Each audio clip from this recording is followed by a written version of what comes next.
avant tout avec David Azria qui est avec nous.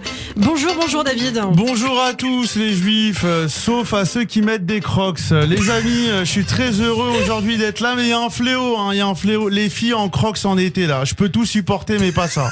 Déjà un homme en crocs, c'est rédhibitoire, alors une fille, mais laisse tomber. La dégaine qu'elle a, on dirait une vendeuse de frites dans un restaurant de burger veggie cachère. Non, franchement. Vous aimez vous les crocs, Christophe, ou pas? Roselyne Bachelot uniquement. Ah non, vous en rouge, ça devrait vous plaire les crocs rouges. Non mais non, c'est pas, faut arrêter. C'est comme les hommes. Les femmes détestent les hommes en slip. C'est pas moi qui l'ai inventé. C'est un sondage très sérieux qui affirme qu'un homme en slip a moins de chances de se marier. Voilà, ah ouais, incroyable. Alors je fais un appel à toutes les filles de la communauté.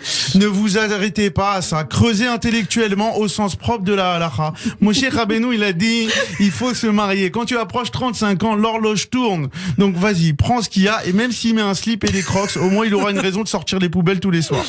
Vous pourriez regarder la télé ensemble le soir. Ça vous changera de la télé parce que quand t'es chez tes parents, t'es seul, tu regardes la télé et tu choisis pas le programme.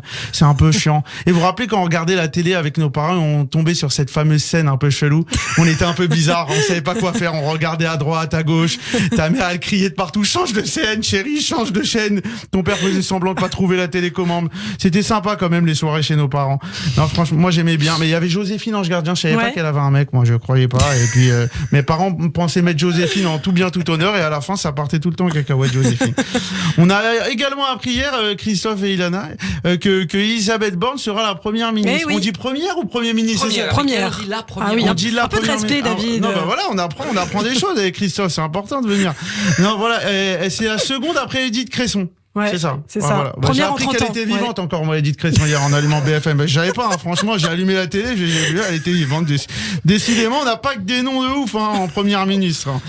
J'ai envie de chanter pour elle, Babette, Born to be alive. J'ai envie, mais on n'a pas la musique, les budgets sont limités. J'ai lu qu'elle adore marcher dans le désert. C'était une info insolite sur elle. J'espère juste que son mandat sera pas aussi vite que le désert. Info insolite de la semaine aussi, un chat perdu a été retrouvé 5 ans après. C'est une histoire de fou, ça. Mais je me demande bien si la mère Michel, elle est encore vivante, elle, comme Edith Cresson, du coup. Parce que si elle a crié par la fenêtre pendant 5 ans, le père Lustucru, il a eu le temps de se faire des spaghettis carbonara, un délire comme ça. 5 ans, c'est fou, hein. T'imagines, moi, je suis sûr, c'est pas le même chat. Mais c'est sûr, je dis pas ça pour rien. Mais déjà, les gens qui ont des chats, ils mettent des crocs. Ils sont pas bien mentalement. Ils sont pas assez smart pour reconnaître un chat 5 ans après. Ils sont là, Fédor, c'est toi. Oui, bah, j'ai retrouvé mon chat. Non, c'est pas vrai.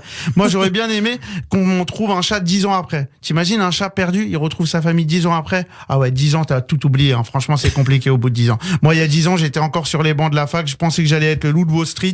J'ai fini chat à Belleville, quoi. Je vous dis, ma carrière a pas décollé de ouf.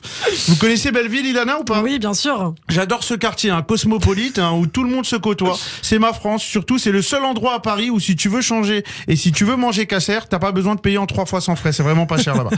Je sais pas vous, les amis, mais moi, je vais à Belleville. Je serai pas en crocs, peut-être en slip, mais ça, faudra demander à la mère Michel. À demain. Bisous. Merci beaucoup, David Azria. Vous allez chez qui? Vous allez manger chez qui à Belleville? Chez René Gabin. René Gabin, bien sûr. Bien fait, elle connaît tout le monde. Merci beaucoup, David Azria. On vous retrouve demain matin sur Radio J. Et tout de suite, l'invité de Christophe Barbier.